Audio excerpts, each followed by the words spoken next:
Yan. Hala, na ano siya.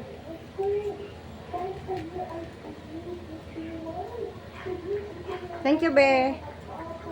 Ano ang pangalan mo ulit, be? Jessie. Ah, si Jessica. Inaalagaan mo ba si mama?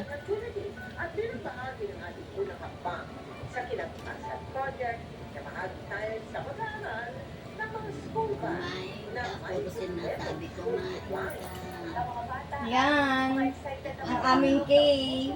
Medyo sosyalin, ravioli ang kinain. Sorry guys, si Kay lang talagang nakakain ng ravioli. Sa lahat-lahat, si Kay lang nakakain ng ravioli namin. pwede rin apply with kita, shop, Oh, tsaka gusto niya. So, ibig sabihin talagang ano, iba yung panglasa niya. Pang sosyal. Mga mahilig sa spaghetti, mga ganun yung mga carbonara. Yan. Ito po pagkain ng mga anak ng mga mayayaman sa iyo. Ito po yung siniserve namin sa kanila. Yung maganda. Hindi ko in-expect na mauubos na yung kalahati. Fresh, nutritious, 6 weeks of vitamins and minerals. Galing na Kay! Nakakaubos naman pala. Gusto mo nga? Ipadadalhan kita lagi dito araw-araw, kakain ka. Ha? Ang galing Sige naman. oh, sabi mo. Iba-iba ba o gusto mo ito lang? Iba-iba. Hindi na ang bayan. Yung salita. Hmm. Hindi nagsasalita yun. So you're up to 100% dandruff-free. Oo, test ko pa paano tibangon. Ano naman siya. Actually, marami to Kay. Kaya lang sabi ko, ay mukhang hindi niya to Dami-dami kaya na. ubusin. Switch to Nescafe Creamy White. Kaya sabi ko, Buo ang lasa lagyan sa lang kita ng Nescafe. ano. Ang top choice na kape ng mga Pilipino. May arancini pa nga dun eh. Kaya lang, Smooth at creamy. masyadong mabigat dahil gabi na. Anyway, pwede naman yung bukas. Kahit isa lang kainin mo sa mama nung patry mo. Maano siya talaga. Yung panlasa niya kasi, kahit naman maano siya talaga, yung mahilig sa mga pagkain na ano. Ako kasi, sawang-sawa na rin ako nitong mga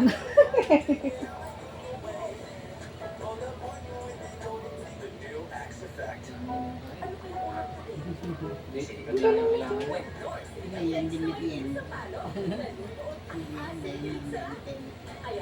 Kakain ulit siya? Siyempre. maraming may users na gudang Apple Pixel sa Tinapay. Joy. Mas marami na. Enjoy. Hindi na ako makakain. Senas na daming ugasin, talo ng Joy ang pizza. Hintayin ko pa siya eh. Oo, nag-i-enjoy siya sa food. Sabi niya yung ano, Ang milyonarya pala yung ano ito eh. Panlasa mo. ano ba gusto mo? Tsaka healthy po itong kinakain niya. Ano po ito? Tulad ng mga wheat flour, mga meron Actually siyang po, wheat flour. gusto ko nga po sana out of stock lang po talaga eh. Meron kasi akong ano na, yung ano ba ang tawagin ito? Yung maliliit siya na parang bigas. Yun kasi yung, nung mahinang-mahina ako na ganyan yung katawan ko nun, yun po kasi yung ginagawa talaga sa akin. Nilulugaw, o kaya yun yung kinakain kong as rice. Medyo mahal lang po talaga yun. 1/4 po nun 500 plus. Pero naman po, ganito lang po kakonti. Dumadami po yun. Yun po yung, alam niyo po yung mga warrior nung araw, sinaunang panahon. Yun po yung kinakain nila pampalakas pag may laban po as sa war. Oo. Yun po yung kinakain nila. Sa ano po, healthy option po. Pero sige lang po, pag ginakaano, wala lang po, nandun ako kanina, wala po talaga silang stock. Matagal na daw Parang po. healthy ni rice yun, rice. Opo, ang gawin nyo po doon, pag may napadala na po ako,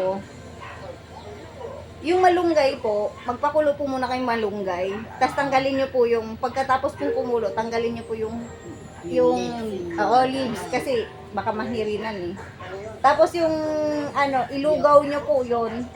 Tapos saka nyo, anuhan ng konting itlog. Ang sarap po nun. Masarap. Tsaka ano po yung maganda po talaga sa katawan mo. Lalakas po siya. Ang tubig dapat dahil sa Lalakas po siya.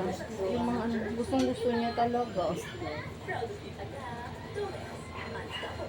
Iba, na iba. Hindi, ang binibigay ko puro ayaw na ayaw. Nagsasawa po siguro. Kasi ganito, ito po kasi yung ano namin, pag ganito po pag ganito po yung status namin. Gusto namin yung kung ano yung nasusunod dun sa panglasa namin. Pag lagi-lagi kasi parang wala, parang, oo, iaano mo na eh. Kasi nga, ganun ako. Yung ba naman, sinigang nila, tinola, na manok, ganun. Tapos ayaw. Ilan lasa. Wala, natawa naman ako. Ha? Ang aga ka dyan, ginabi ako. Gabi na, Kay. Gabi na. Galing akong trabaho pa. Kita may tsura ko, ngarag-ngarag na. Antok na antok nga ako habang nagdadrive ako. Medyo alert lang dahil motor ang dala ko. Kaya sabi ko, ang ginawa ko nga kanina habang nagdadasal na lang ako, nagpe-praising na lang ako, kumakanta na lang ako. Ano naman nga, nakapag-live pa pala. Oo, habang papunta ako dito kasi sabi ko, antok na antok ako. Kaya sabi ko, may lakad kasi ako bukas, tapos, Sana siya din yung kasi di ba nung Monday, sabi ko sa'yo pupunta ako. Oh, hindi naman ako nakalusot, bigla akong na-occupy. May interview ako sa sa media nung araw na yun. Hindi ko alam, sunod-sunod dalawa sila. Nagdire-diretso yung ko. Nabot ako ng gabi, lalo na yung interview nung sa newspaper. Nabot kami 2 oras na higit. tungkol sa Ayan po, tungkol po dun sa itong sakit po nga namin, yung pinakukwento nila yung journey ko. Tapos bukod dun, kasi po ngayon may bakuna na 1.2 million po yun na vaccine para sa mga kabataan. Para po maprotektahan, hindi nga po kami umabot ng ganito. Opo. Ngayon, ang nangyari po, nagpaplano na naman silang babawasan sa sunod na year. Magiging 750,000 na lang. Sabi ko, hindi pa nga ninyo naubos, hindi nyo pa nga na magbabawas na. Ano ka? Naubos mo talaga siya. Gusto mo pa ba? Meron pa doon. Ha? Ano panood mo? O nito, nagkaroon kasi ako ulit ng speech nung nakaraan sa Novotel. So, ang nangyari, ito si nagulat nga ako kasi halos lahat ng kilala ko. Kasi galing pala siyang media din. Tapos ngayon, na siya, sa pharma na siya. Maraming salamat sa iyo. Gusto mo pa? Ha? Wala, gusto nito lang. Di, kuha mo pa ako isa. tama na. Okay lang po to. Ano naman po to? Pampalakas po ito. So, wala na. Parang hindi niya nakainin yun. Hindi niya to talaga kakainin na kung lagi niya na ba itong kinakain ganito? Hindi. Ay, hindi naman. Yan yung kaninang umaga. Kanina umaga pinapay din. Pinapay din. Yan. Kanya kakainin yan. Burger, gusto niya siya. Olio with shrimp. Gusto mo yun? Yung pasta na may shrimp siya. Tapos garlic yun na lang. Bigyan mo siya carbonara Padalhan kita naman. nun. Last time yung Mahilig ka rin sa carbonara? Diyos ko, parang hindi ko na ano-ano ngayon carbonara. Gusto mo yan, carbonara? Pero Padalhan kita. konti lang naman siya. Diba yung carbonara yung Italian po yung carbonara namin. Italian. yung carbonara na ginagawa? Hindi po kagaya ng carbonarang Pinoy. Iiba nga meron nakakita sa inyo. Yun nga lang po, yung po namin, yung... Kaya po kami medyo tagilid ngayon dyan dahil kami po yung kantin na lahat po imported ang gamit namin. Lahat po yan imported po yung gamit namin. Iba nga Isak sa akin ng pamahal. Sobrang mahal. Sobrang mahal talaga. Labing 40 December. Yung 4 na peraso po na yon, 4 lang po ang order nun. 400 plus po yun, 460. Yun yung... Siguro, pwede yun sa Pero hindi mo, ano po kasi talagang ang mayayaman kasi, yun na yung food nila eh. Hindi naman nila iniinda yun. Eh, siyempre, kung masarap ba naman Uy, eh. happy ako. Kumakain ka ng... Ang mga ginawang kakaiba ng Team Barda para sa upcoming series Sabihin mo naman salamat.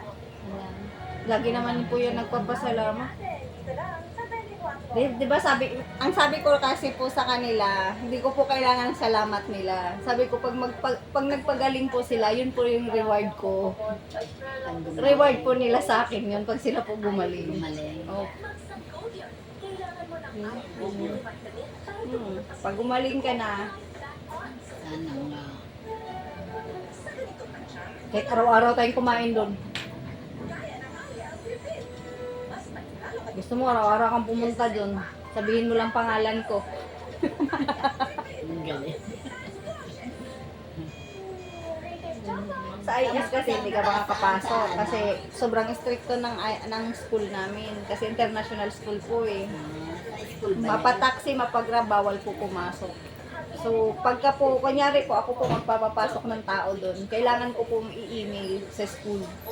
At kailangan po i-approve po nila mo. Ganun po yung Saan ba ang ano nyo sa school? Opo, sa school po kami. Ako po sa school ngayon. Pero yung store po namin, nadala ko po yan siya doon sa Aura po. Yung kumain tayo, okay? Yan yung pinaka-store namin. Yun yung pinaka-main namin. Pero sa school meron din kayo. Meron din po. Yun po yung canteen namin. Kung mayayaman yung ano. Opo, 1.5 po ang isang bata doon. Nagpa-enroll. 1.5 million. Ganun nga. Ang alam ko. Ano po yun yung anak po ni Tony Gonzaga nandun po. Anak ni Ina. Di ba nag-post po ako nung nakaraan? Nandun po si Ina Raimondo, nag-picture kami. Andun yung mga anak niya, lahat ng anak niya nandun. Yung mga mayayaman. Yung kakapon mo ng mga ganyang pagkain. Maaari itong gumala.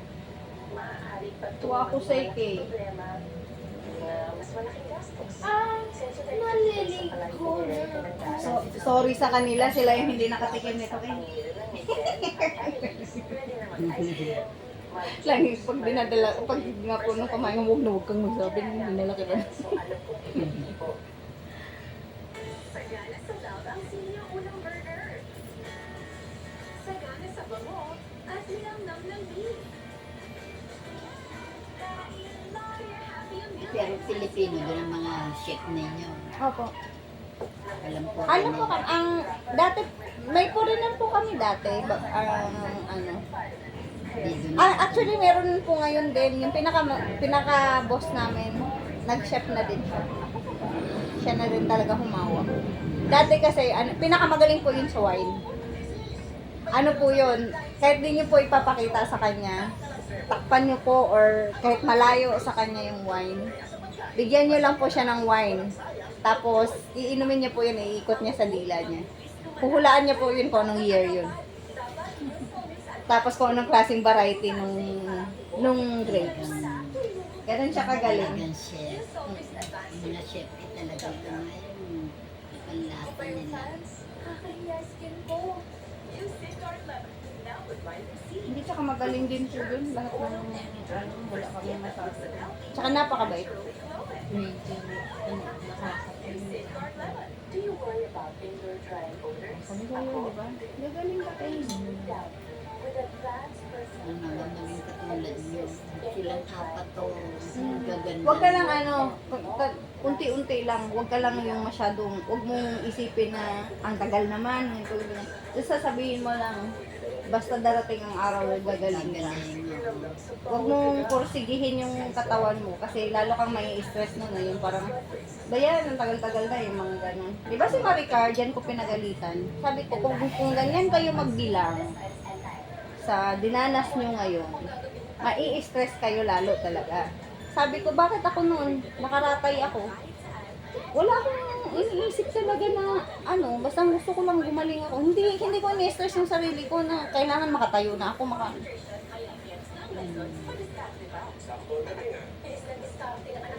Lagi lang talaga ako nagdadasal. Sabi ko, pagbigyan mo. Yun ang sabi nila ang mga nandito, yung sila tigil Luxer Sunfresh with anti-glow technology. Mas mabuti na. Actually po, di ba kay ikaw din, panay din ang dasal mo? Minsan po, pero wag kang masaktan pagka may magsasabi sa'yo. Magdasal ka kasi, yung mga iba kasi ganun yung bitiw ng salita. Wag kang masaktan sa ganun. Wag mong ramdamin na feeling nila hindi ka nagdadasal. Kasi alam mo sa sarili mo, dahil alam ko na pag lalong ganyan ang nakakapit na lang po kami talaga sa kanya. Kaya lang minsan, nasasaktan nga kami. Meron nga po akong pasyenteng isa na umiyak na siya kasi sinabihan ng kapatid niya, magdasal ka kasi. Umiyak tuloy. Ano pa palagay mo hindi ako nagdadasal? Porque ba hindi ka nagkasakit? Ginanyan siya. Ginanyan siya ng kapatid. Porque ba't hindi ka nagkasakit? Mas magaling ka magdasal kaysa sa akin. Kasi nga, sabi ko ganun, huwag masyadong yung sabi ko yung bitiw ng salita. Oo, kasi una, sensitive na, medyo sensitive na kami kasi ang dami na namin iniisip na bakit kaya ganyan, di ba? Tapos babaratan ka ng ganun. So palakasan pala to yung mga ganun. Yung isa, seasoned travelers o may record na ng biyahe. At ang isa, para sa mga first time na mag-abroad, tapos bringing na ng dagdag na dokumento, kung mapansin ka sila nagda. Posible silang hindi clear sa departure o kaya ipapuntahin sa Ay, wala naman po. enforcement unit. Wala po yata akong binisitan, hindi ako Kung hindi sila, pwedeng hingin ang kanilang bank statement Bakit o marami di ka kaya dadalhin? certificate of employment bilang ebidensya. Hindi po kasi, unang po kasi, kaya number 1 po sa akin yung hindi po ako nagsasabi na darating ako. Ayoko pong nai-stress yung pasyente na kailangan maayos ako, kailangan malinis ako, kasi may darating na bisita. Di ba may, yan yung parang dagdag stress pa sa kanya. Hayaan mo kung ano yung madatnan mo doon, di ba? Kasi alam mo naman na may sakit eh.